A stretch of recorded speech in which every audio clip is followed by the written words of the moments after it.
Mais um episódio sobre o nosso Tiago verso a verso. Eu espero que você esteja fazendo junto comigo todos os versículos. Se você perdeu, tá aqui embaixo na playlist o capítulo 1, o episódio 2 e esse é o episódio 3, em que a gente vai fazer Tiago 1, do verso 5 ao 8.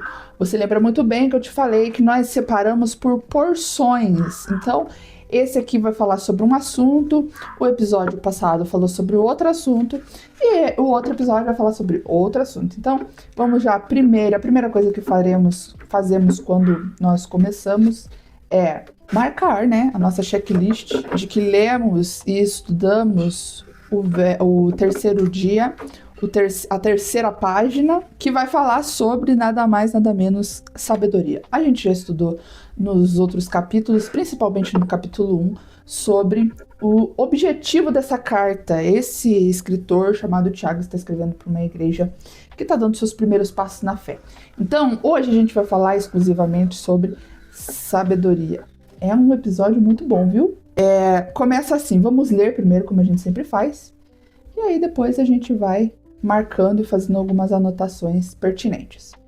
E se algum de vós tem falta de sabedoria, peça a Deus, que a todos dá liberalmente, e o não lance em rosto a ser lhe dada. Peça, porém, com fé, em nada duvidando, porque o que duvida é semelhante à onda do mar, que é levada pelo vento e lançada uma para outra parte. Não pense tal homem que receberá do Senhor alguma coisa. O homem de ânimo dobre é inconstante em todos os seus caminhos. E isso é Tiago 5 e 8. Vamos lá. A primeira coisa que a gente vai fazer, que a gente sempre faz, é anotar algumas coisas, algumas palavras ou alguns termos de outras traduções. E a primeira que eu vou anotar é: não lance em rosto, está escrito assim na NVT, não repreenderá. A outra parte que eu achei boa também é: ó homem que tem a mente dividida, o ânimo dobre, aqui está escrito. Lá na NVT está escrito que tem a mente dividida. E o inconstante está escrito instável, mas não dá muita diferença, então eu vou deixar assim como está. Então, a primeira coisa que ele fala é sobre sabedoria. E aí, a primeira coisa que a gente pensa quando fala em sabedoria é em quem? É em Salomão, o homem da sabedoria. O símbolo de sabedoria da Bíblia é Salomão. Deixa eu marcar aqui. Por que ele é o símbolo de sabedoria? Você já leu? Tem um episódio na Bíblia que diz assim que Deus falou pra ele assim, ó: peça o que você quiser que eu vou te dar. E ele pediu sabedoria. A primeira coisa que a gente pensa é, quando é para pedir, aqui a palavra peça, qual que é a primeira coisa que a gente fala? A gente pensa finanças. Alguns pensam em relacionamento, mas não é isso que o texto está falando. O texto não está falando de pedir qualquer coisa ou para qualquer área. Ele está falando de sabedoria. E quando ele está falando de sabedoria, ele não está falando também da sabedoria humana. Não é aquela sabedoria que você busca nos livros. Não é aquela que você conquista estudando muito. Então, é a sabedoria divina. Vou colocar aqui estudos, esforços. Não é isso. Até porque quando Salomão pediu sabedoria para Deus, ele pediu para governar uma nação. O que o texto de Tiago está dizendo? Ele está dizendo que Deus está dando de graça. Ele está com uma placa escrita assim, free, é grátis, a placa diz. Vamos fazer uma plaquinha aqui, olha, gente, depois do último episódio que eu fiz os desenhos, eu tô me sentindo a própria artista, tá bom? Então vou colocar aqui bem grande, é grátis. Tá liberado para quem quiser. E ainda o texto diz ainda, ele não vai lançar o rosto. Ele vai dar para todo mundo que pedir. Então, se você pedir, vai ser dado. Então, quando a gente pensa assim, quando a gente lê esse texto, a gente pensa assim: se é dado a todo mundo, então por que todo mundo não tem? Né? Se tá liberado, quando tem coisas grátis, automaticamente todo mundo tem. Mas não, por quê? Porque tem um requisito. Qual é o requisito? Peça, porém, com fé. E qual que é o segundo requisito? Nada duvidando. E aí que fica mais difícil, porque você pedir com fé e nada duvidando já complica um pouquinho. a fila já fica mais curta, né? Aí tem uma fila assim. Ai, gente, olha lá eu desenhando de novo. Tem uma fila com 1.000 pessoas. E dessas 1.000 pessoas, apenas 30 não tem uma coisa. Dúvida. Aí o que tem dúvida, automaticamente é riscado dessa lista. Então, se você não tem fé e duvida, esse é o requisito para você receber sabedoria. Os que têm fé e acreditam, automaticamente recebem. Então, ele fala sobre a pessoa que tem dúvida, ele faz uma metáfora, ele faz uma analogia. E ele compara essa pessoa a uma onda do mar. E não só uma onda do mar, porque o mar é tão bonito, né? Mas uma onda do mar que é levada aqui, levada pelo vento. E se você for pensar, toda onda do mar é levada pelo vento, porque é isso que torna o mar bonito, já que é a onda que leva o mar para lá e para cá.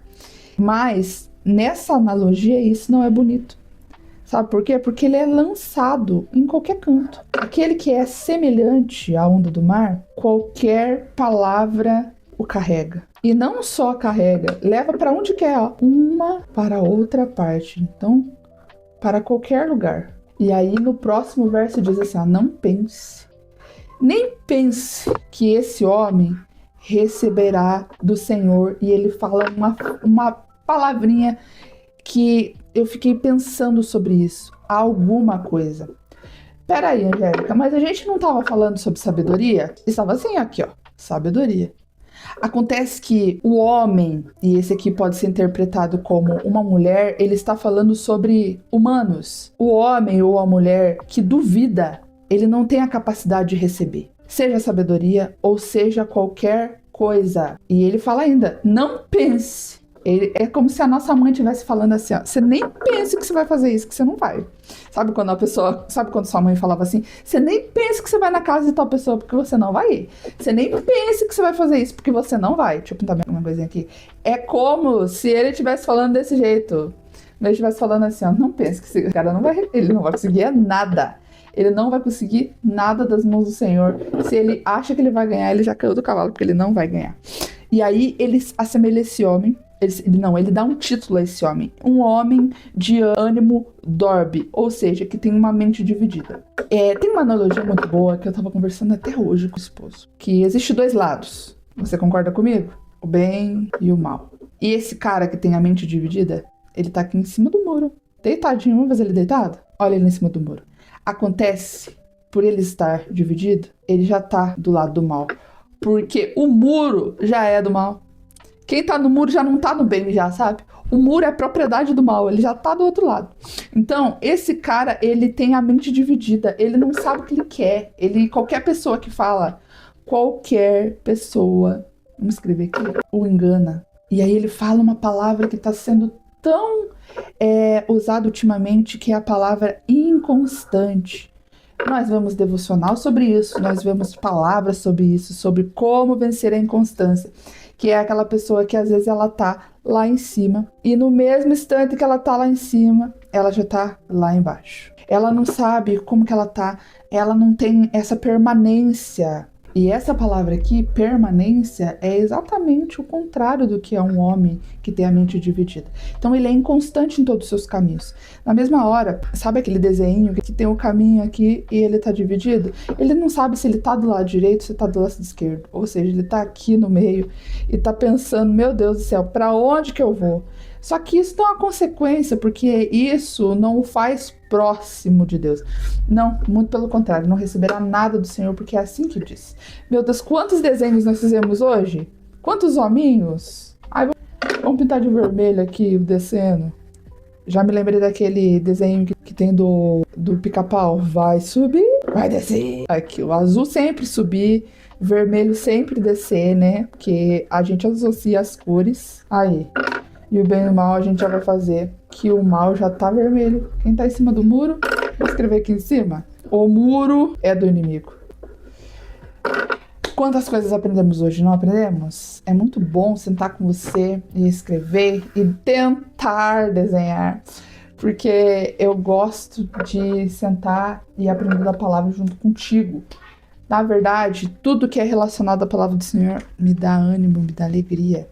Eu fico feliz que você esteja sentado aqui. Eu oro para que o Senhor te dê sede da palavra, que você possa pegar esse caderninho e riscar e desenhar, assim como a gente está fazendo. E eu espero você no próximo livro. Eu espero que você esteja aqui comigo em todos os versículos que eu postar para a gente poder estudar junto. Fica com Deus aí e não se esquece. Beijo!